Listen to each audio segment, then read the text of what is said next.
de votre présence pour découvrir notre exposition Camille Pissarro. Alors je tiens tout d'abord à remercier nos commissaires, Claire Durand-Ruel-Snolart et Christophe Duvivier, qui ont conçu et réuni la soixantaine de tableaux que vous verrez ici. Alors ils vont vous accompagner dans les salles pour vous présenter ce parcours. Moi, je voudrais simplement vous dire deux choses. Pourquoi une exposition Pissarro au musée Marmottan? Ça n'est pas un hasard, toutes les expositions temporaires que nous présentons ont un lien avec ce qu'on peut appeler notre ADN, avec notre histoire et l'histoire de nos collections.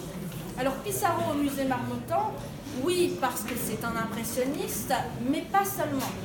Cela fait près de 40 ans que Pissarro n'a pas eu d'exposition monographique présentée à Paris.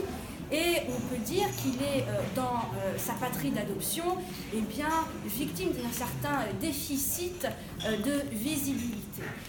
C'est quelque chose qui nous a émus, car les nymphéas de Monet, lorsqu'ils sont arrivés au musée Marmottan en 1966, étaient victimes, de cette même situation. C'est aussi le cas des œuvres de Berthe Morisot qui entrent au musée Marmottan en 1996, c'est-à-dire un an après le centenaire de sa mort. Et donc, il nous a semblé normal de pouvoir présenter dans nos murs une exposition rétrospective de son œuvre qui présente Camille Pissarro parmi les siens, Berthe Morisot et Claude Monet. Alors, comment présenter Pissarro dans ce contexte? Nous avons demandé à Claire Durand-Ruel et à Christophe Duvivier deux choses.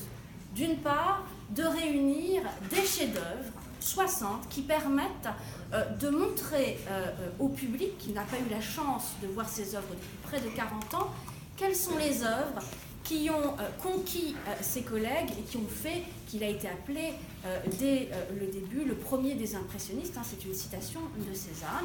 Et donc pour réunir ces œuvres, nous sommes allés les chercher aux quatre coins du monde. Et vous regardez, soyez attentifs à ces provenances, elles sont extrêmement nombreuses. La deuxième chose, c'est qu'ils ont fait un travail remarquable. Une grande partie des œuvres n'a pas été présentée en France depuis 40 ans, voire depuis un siècle.